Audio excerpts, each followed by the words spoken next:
Ang pagdayo at pakikipaglaban sa ibang bansa ang isa sa pinakamahirap na yugto ng isang Pilipinong boksingero. Bukod kasi sa dumayo ka na, kokonti pa ang mga kababayan mo na pwedeng magpalakas ng loob mo at sumuporta sa'yo sa isang napakalaking laban. Lalo't pat isang undefeated at kilalang kilabot na boksingero ang iyong makakaharap sa ibabaw ng lona. Ganito po ang mismong naranasan ng kababayan natin na si Miel Fajardo, ang tinaguriang Silent Assassin ng San Francisco, Agusan del Sur, Philippines. Matapos nga po nito makaharap ang number 1 prospect sa light flyweight division ng bansang Argentina at undefeated fighter na may malabakal na mga kamao dahil po sa sobrang lakas nga po nito. Ito po ay si Agustin Mayro Gauto alias El Avion. Sa mga di po nakakaalam, bukod kasi sa pagiging undefeated fighter nitong si Agustin, ay marami na rin pong titulo ang napasa kamay po nito simula nang tumuntong po ito ng pro boxing.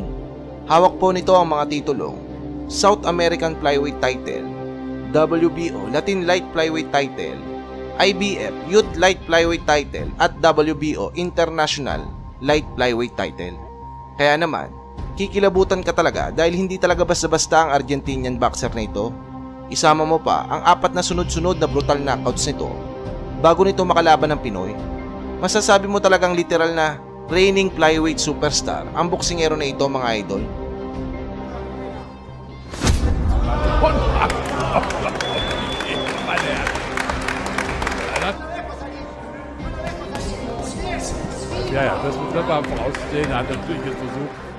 Kaya naman, ultimo mga manonood ng araw na yon ay walang kabilib-bilib na kaya nga pong talunin ng Pinoy ang katulad ni Agustin Gauto. Sa katunayan nga po niyan, mga idol, sa mismong event ay maririnig po dito ang malakas sa pagbuo ng audience sa Pinoy fighter. Out of Agusan del Sur, Philippines, it's Miel Fajardo. Tila ba, iniisip ng mga audience na magiging madaling laban lang ang Pinoy sa Argentinian fighter at hindi ito makakapagbigay ng magandang entertainment? Kumbaga, parang pagkain lamang ang Pinoy na hinanda sa halimaw na Argentina. Ganon nila maliitin ang Pinoy, mga idol.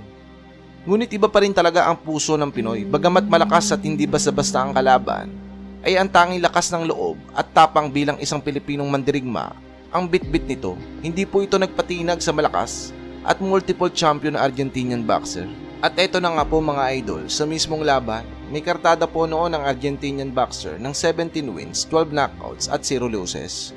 Samantala ang Pinoy naman ay may kartadang 7 wins, 6 knockouts at 1 loss and 2 draw. Sa simula pa lang po ng round 1, mga idol, ay medyo nakakalamang na po ang Argentinian boxer. Ngunit isang kombinasyong suntok ng Argentinian ang gumising sa silent assassin ng Pilipinas, na dahilan upang magising ang mistulang halimaw na natutulog sa pagkatao po nito.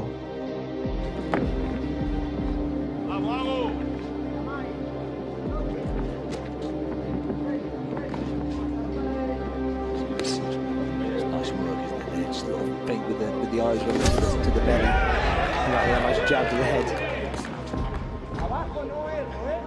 Did the head as well with the second attack. I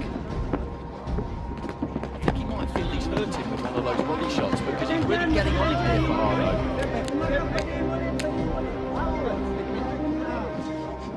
Something registered there, definitely. It's a final minute of the round. Sharp left elbow in front. Hard there, left uppercut, left hook. From Gauto, they both land at the same time. He's having a good opening round here for the Pino fighter. It's already turning into a good fight. Right hand there from Gauto. Better from Gauto, he's got his hands. Got a good body shot himself there, Gauto with the left hook.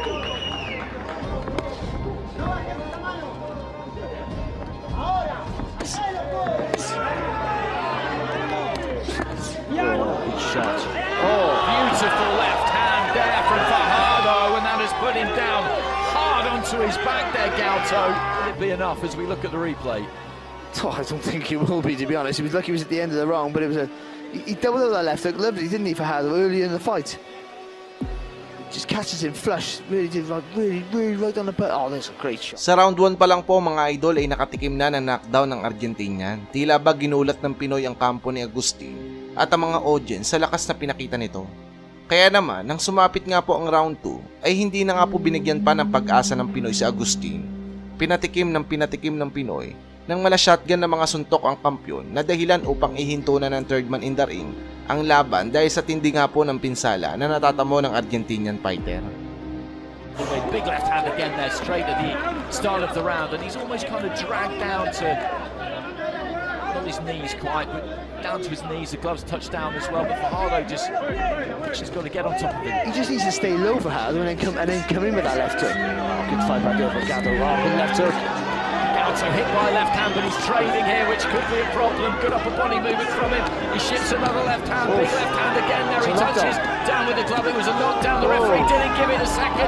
Left hand puts him onto his back, and he's just so fragile in there at the minute. That's the problem. He's letting his own hands go. He's showing a ton of bravery and heart in there, but every time he gets hit clean, he's going to go down, and he's going to get hit clean because he's wide open at times.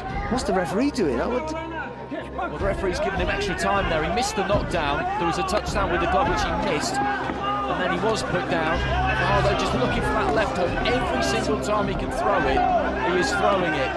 Dipping low at the waist there, touches down with the glove again, and the referee doesn't see it. That's another knockdown. There's been about 4 knockdowns in this round. It's tremendous action, it really is. It is, it's superb. 1 minute 40 remaining in round 2. Oh, good shots. Oh. Another big left hand, and he's taken those two somehow. He's thrown back himself. It goes down to his knees, more in exhaustion than anything else, but the referee does count him this time. The corner are looking on there, the Argentinian corner. I don't really know how much more of this I would need to see if I were them. This is a critical stage of his career, of course. He's 17-0. But I think he's done here, and it's only a matter of time, isn't it? Big left hand again there. The referee jumps in, and that's a good decision from the referee, who missed a couple of touchdowns in that round, but he's jumped in when he needed to. I don't think the corner were going to do it, and that is a... Nagwagi nga po ang Pinoy sa isang impresibong TKO wins, mga idol. Bit-bit ang tapang at lakas ng lahi natin. Ito ang pinakamagandang panalo na nakamtan ng batang Pinoy na ito. Kaya naman napasama ngayon si Miel Fajardo sa linya ng mga best prospect ngayon ng Philippine boxing. Mula sa bayan ng Antipolo City, sa bayan ng Rizal, ay may isang boksingero ang lubos na hinangaan ng ating pambansang kamo, Manny Pacman Pacquiao. Ito ay dahil sa malahalimaw na kalibre ng batang ito pagdating sa ibabaw ng lona, na tila ba isang mabangis na hayop kung lumapa ng kalaban. Kung kaya't dahil nga po dito, ay tinuring nga po ni Pacquiao na tila ba isang anak ang batang boksingero na ito at handang tulungan mapaunlad ang karir nito mula sa paglalaro ng boxing dahil sa potensyal na nakikita ni Manny Pacquiao dito. Ngunit ganun pa man ay hindi nga po nito inasa sa ating pambansang kamo ang pagiging boksingero nito. Ito ay dahil gusto nga po nito gumawa ng sariling pangalan sa larangan ng boxing at makilala sa pamamagitan ng sariling lakas, dugo at pawis nito. Kung sino ang boksingero na ito, ito'y walang iba kundi si Adrian Lirasan, ang binansagang Wild Beast na lumalaban po ngayon sa dibisyon na Super Flyweight. Bagamat baguhan sa larangan ng boxing, mabibigat at mga dekalibreng Pinoy boxer na po ang naka-sparring nito sa kanyang training, tulad ni John Riel Casimero, Cuadro Alas at Mark Magnifico Magsayo. Kaya naman masasabi mong talentado at malakas ang batang ito. Binansagan din itong Thai Destroyer dahil mula taong 2019 ay 3 dekalibreng mga Thailander ang pinarusahan po nito sa ibabaw ng ring, na pinataob lahat nito na dahilan upang masungkit nito ang titulong WBC Asian Super Flyweight title na nagbigay ng matinding takot sa mga taga-Thailand. July 27 mula sa kasalukuyang taon 2023, sa muling pagsampa nga po sa lona ng batang Wild Beast ng Antipolo, ay muling patutunayan po nito mula sa kanyang tatay-tatayan na si Manny Pacquiao at sa buong Pilipinas na isa siya sa magiging future world champion ng ating bansa. Sa tagpo na ito ay makakalaban ng ating kababayan, ang kapwa nitong bagito na pinagmamalaki po ng mga Indiano dahil sa liksi at lakas po nito na si Sidant Laquera. Sa paghaharap pa lang ng dalawa sa ibabaw ng ring ay makikita mo na kung gaano nga ba kadeterminado ang Indiano na wasaki ng kababayan nating Pinoy. Unang round pa lang ay sobrang liksi at agresibo na po ni Sidant Laquera. Samantala, ang ating kababayan ay tila ba pinag-aaralan pa ang galawan ng Indiano. Going to the body as well, really pushing Sidant back, but straight up from distance. It's normally a heavy left hand down the middle from Adrian, but Sidant firing back with a left hook.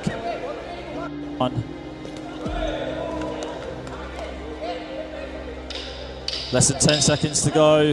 Sidham fighting back with his jab. Adrian with the uppercut. Adrian closing him down, trying to line up another left hand to the body, but getting one to the head, and that's going to do it for round. Sa pagsapit nga po ng round 2 mga master, ay tila ba nahuli na ng kababayan natin ang laruan ng Indiano. Kung kaya't kaawa-awa nga po ang sinapit nito mula sa malalakas sa bitaw ng ating kababayan. Turk.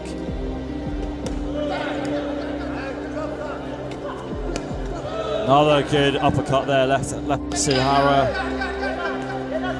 And Adrian still firing back.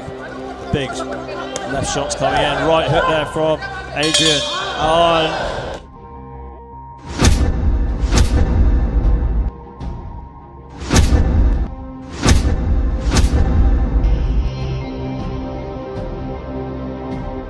Sa round 3 mga idol, ay tila ba naging human punching bag na ang kalabang Indiano.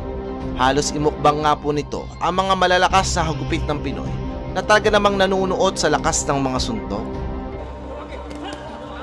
Left hook there, left uppercut from Adrian. Left uppercut there from Adrian as well. Jabs to the body from Adrian too. Really attacking the body now. It's not letting Lakhara off the hook at all. Adrian Larasan still finding a home for his uppercuts as well.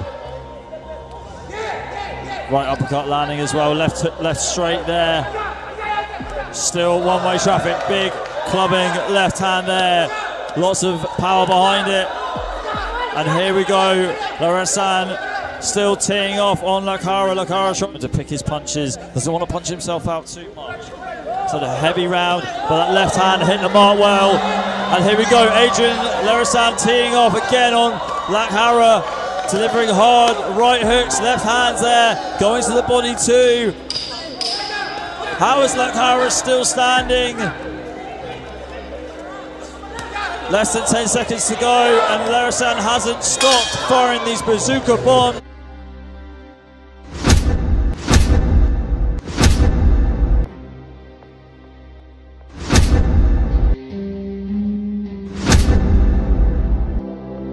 At ito na nga po mga master, sa pagsapit nga po ng round 4, ay dito na nga po tuluyang tinapos ng kababayan natin ang matinding paghihirap ng kalabang Indiano.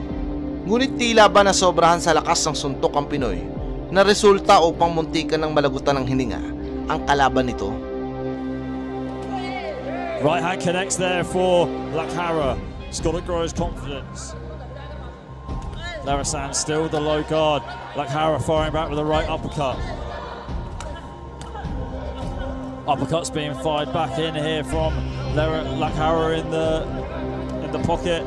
Larasan coming back with his own uppercut, still stalking his opponent. Lakhara on the back foot, going into southpaw by the looks of things. Landing a left hand but moving back into orthodox.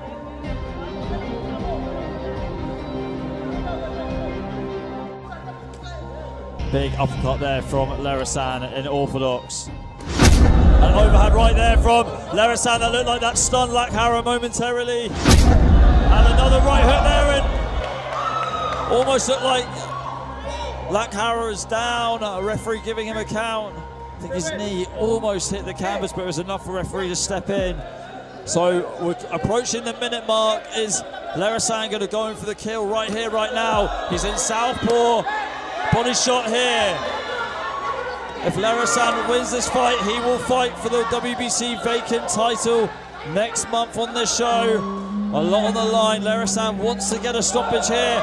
Big body shot there from Larasan. Can he finish it here in round 4? God, Lakhara breathing very heavy, trying to fire back with his own right hand that just glances the chin of Larasan. Larasan still firing left hands down the middle. Moving into orthodox, Larasan.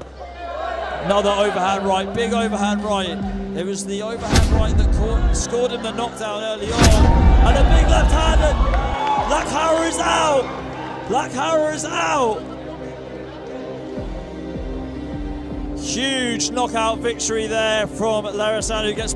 Isang karumal-dumal nga po na massacre ang inabot ng Indiano sa laban na ito. Proud na proud po si Manny Pacquiao sa kanyang anak-anakan dahil sa magandang ipinakita nga po nito. Sa paglipas nga po ng panahon, bagamat unti-unti nang nauubos ang mga naturingang kampyong mga Pilipino, ay mayroon pa rin mga Pilipinong mandirigma mula sa makabagong henerasyon ang ipinanganak upang ipagpatuloy ang legasiya ng mga naiwan ng mga alamat na boksingero ng Pilipinas. At isa nga po dito mga idol ang tubong Tagalagawe Ifugao, Philippines na si Corbin John Balitok na Tuplag o mas kilala sa KJ The Ipugo na Tuplag.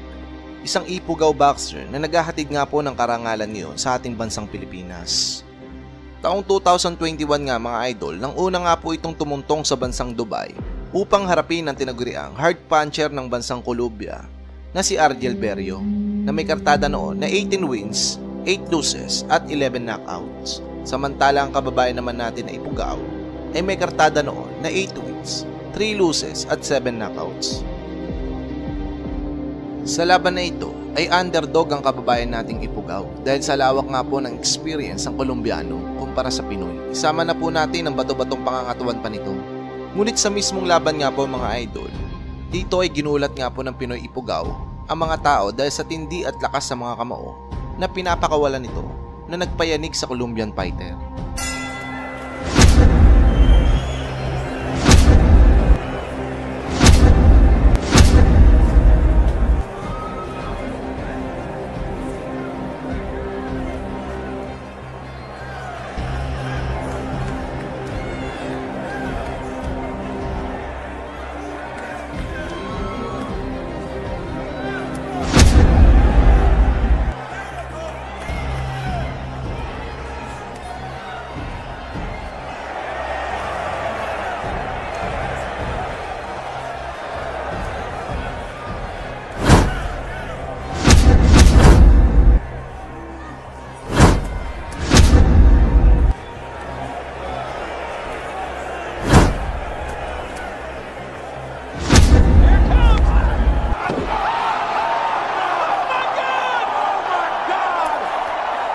At nang sumapit nga po ang round 4, dito ay tumama ang malakas na uppercut ng Pinoy na siyang nagpaluhod sa bato-batong Colombiano.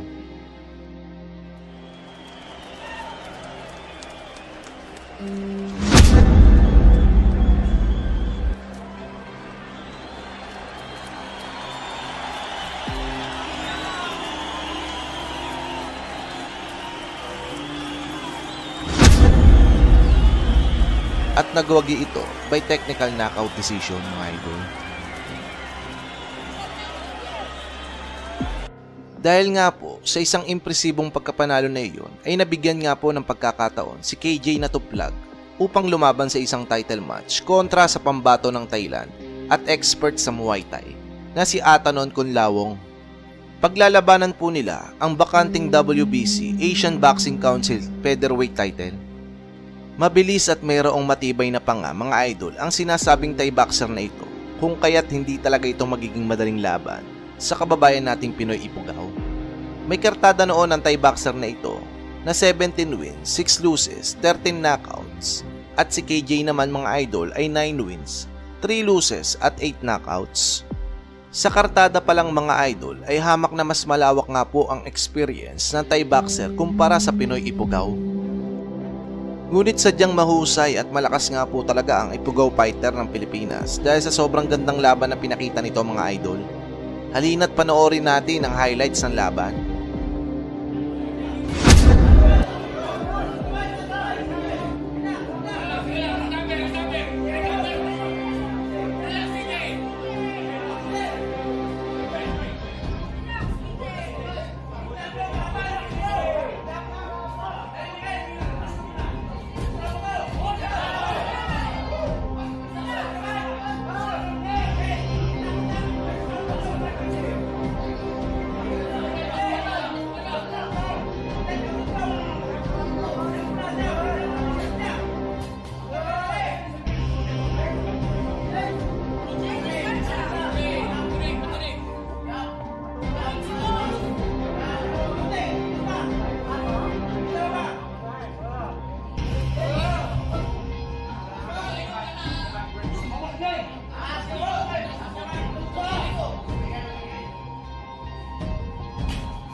Sa round 1 pa lang mga idol ay sobrang ganda na po na naging bakbakan ng dalawang fighter. Bakbakan talaga kung bakbakan. Nang sumapit na ang round 2 mga idol, dito ay mas sumindi pa ang aksyon ng dalawang fighter na ito.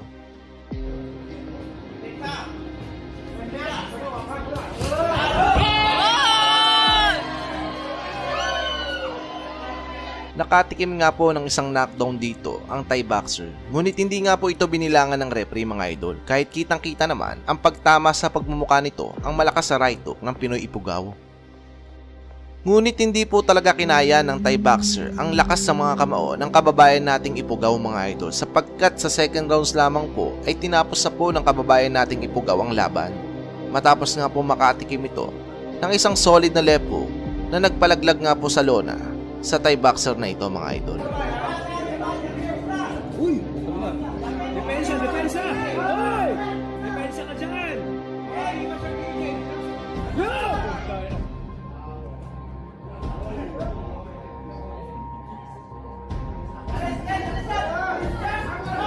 Depensa!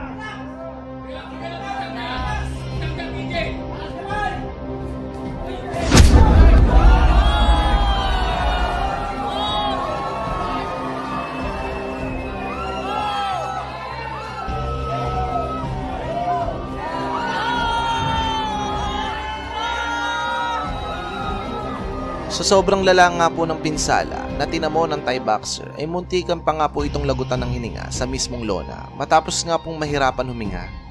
Matapos nga pong makatikim ng mga solid na mga suntok sa Pinoy. Grabe po kasi talaga ang lakas sa mga kamao ng Ipugaw fighter. Isa po ito sa mga pinakamalakas na kamao na aking nakita mga idol.